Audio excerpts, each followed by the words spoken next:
wanted to talk about, I have to whisper, people are asleep. I wanted to talk about my experience with the Korean entertainment industry.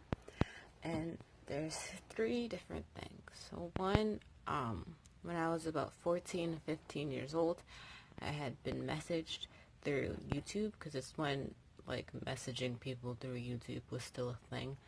So, a while ago, by, I think it was NBC, and they were doing some show that like foreigners have gone on before, but I didn't know of the show, so I was like, is this a scam? I'm not gonna pay any attention to it. And it was basically saying, because this is on my old channel that I had to get rid of because I had a stalker. I have another one, but like I think they stopped now.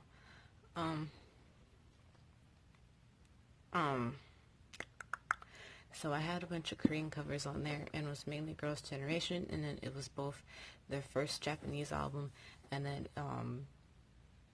like their other Korean songs, and a few other groups too. And they have basically said that they've seen the videos on my channel before, and that they think that I should go and apply to be on whatever TV show that was on that network, which essentially means give us your information so you can be on the TV show when networks do stuff like that. So like not The Voice, was it The Voice? No, the X Factor UK has done this to a few people on YouTube where they say apply, but it means just give us our information so you can come to the thing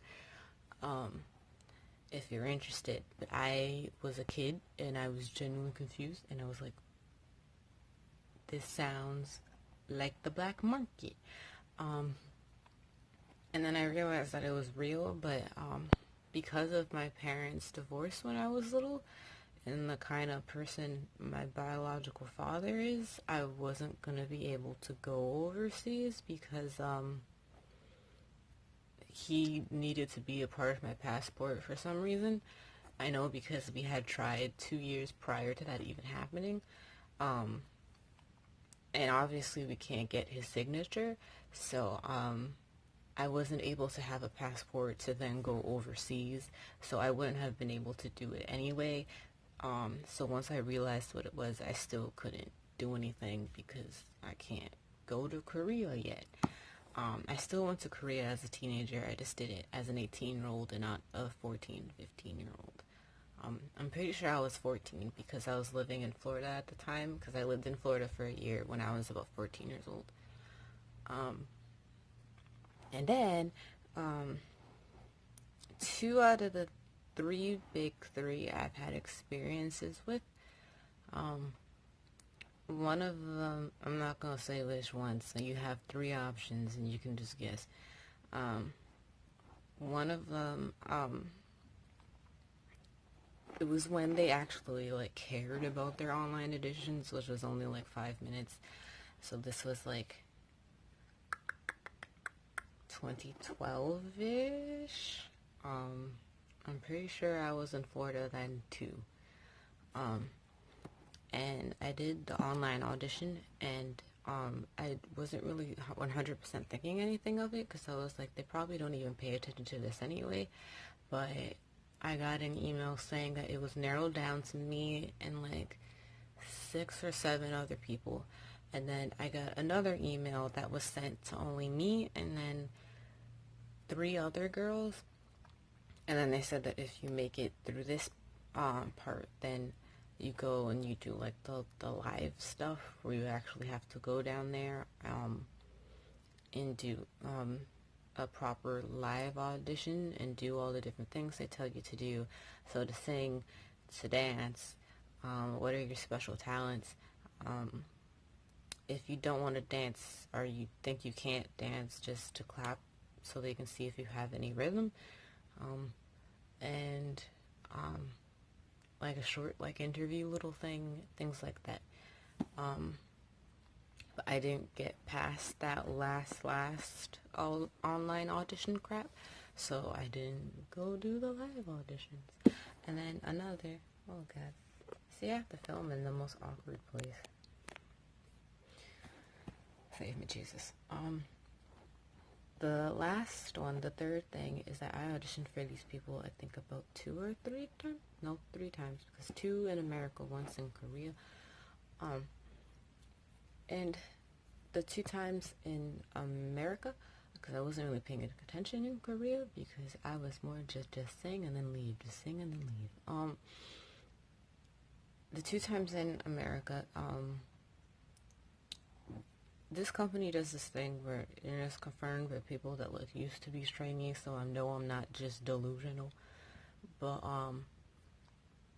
what they do is that when they have the camera out in the room and you're filming all like 6 or 7 of the people, or 5 or 6 of the people that are in the audition room, and when you're singing, they'll just leave it there if it's like, I don't care about you, but if you're good or they have any sort of interest in you, then they take the camera and they'll zoom in. Like the lady that's like the audition person will like tap the person and they'll go and they'll turn the camera, zoom in on you, and there's like 2 piles. One was like, that was trash, and then the other one was the consideration pile, and both times they got put into the consideration pile, and both times I had the camera get zoomed in on me, because the camera is there so that they can review the audition later, and also because they like a camera testing like they do with actors and stuff, to see how you look on camera. But I didn't make it past any of that. And then I realized, because one of the K-pop idols under that company had said that they had been struggling with female trainees, so because they were focusing on a upcoming boys group. So I was like, that makes sense. That, and it's a lot harder for me being foreign. But I also need people not to. Well, one, I already know there's gonna be people that's like, no, that never happened, r/that happened. I mean, if you want to scream that, you can go ahead. I can't really do anything to convince you. Like, I'm not gonna like punch you in the face and tell you to believe me. Like, this is just my life experiences. And another, I know there's gonna be people that hear about this and you actually believe me, and think that means that Black Girl K-pop idol is 100%, like, I mean, like, it depends on the company. I mean, we've had a black female K-pop idol before. In the 80s, there were half black, half Korean entertainers that were, trot singers. It was like a mix of, like, soul and trot for one of them, and the other one, I don't remember how they sounded. So, like, the concept of, like, black people in the music industry in Korea isn't all that strange. Not as strange as, like, people, especially international fans, make it out to be, especially since a lot of international friends, they talk, but they don't really know what they're talking about. But you also have to remember, oh, well, there's also, I almost said K. Michelle. What is the name of the Korean one? I'm pretty sure her name is Michelle. I don't remember. The K-pop star one. Y'all also need to remember that I do get confused as someone who is half Korean, half black. And I'm not, never claimed to be, never will claim to be. But a lot of the times Koreans see how almond my eyes are, and how soft my features are, and how light my skin is for a black person, and they assume that I'm half. My mom is Korean and my dad is some military black dude that she got with at one point. I mean, they're right about my parents meeting in Korea in the military, but my mom's Dominican. So, I mean, they're right about my dad being African American. So they're like kind of right, but they kind of missed the mark a bit. So that adds to it, because even though on the paper I explicitly explain what I am, what my ethnic and nationality and background is, my face is still passable as people just assuming that I'm just some mixed person. And people's reviews towards mixed people in Korea is very mixed. Some people hate Somi, some people love Somi. Somi is not the first half white, half Korean person to be in the Korean entertainment industry. Girls' Generation was supposed to have a member that was half white, half Korean, but she left last minute because her parents were going through some like really bad divorce, and then she just went on to like do like I don't know, normal things. I forget. It was a long time ago. And she does talk to the members of Girls' Generation still from time to time. I know that. So it really just depends on the company and what they're looking for at that time period. It may not automatically be just because you got rejected, it automatically means that you shouldn't ever try again, or that Koreans don't want any foreigners or anything. I knew as a kid that I'd most likely be a gimmick type thing to appeal people to the group. But since I know how the entertainment industry works, because I was heavily surrounded by it as a toddler, so there's that. I didn't care. You get your foot through the door. It's something to do. And being a K-pop trainee is not easy at all. Like, not even a little bit. So I want you guys to remember that too. It's not gonna be your opars are gonna fall in love with you, and it's gonna be a magical, wonderful, fun time. It's gonna be a really hard time. I expected to cry and all sorts of other things, but I didn't care, because I was like, it's the entertainment industry. As an American artist, you cry and you don't sleep for 3 days straight, and might end up in the hospital in the same way that the Korean ones do. The Korean ones just get paid less, so there's that. If you honestly think American artists have it easy, you don't know jack about jack. Like, American artists don't have it easy either. And get abused by companies all of the time. Not every label abuses their artist. Put that out there. But there's plenty of times where it may not be the label, but it's the manager or someone else behind them. The PR team is kind of sleazy, things like that. But yeah, that's it. That's my experience. I'm sorry I had to whisper this whole time, but I'm not alone filming this in the apartment this time. Normally I do it when nobody's here, but I was like, let me just do this so I can get it out the way. If you have any more questions, you can leave them down below.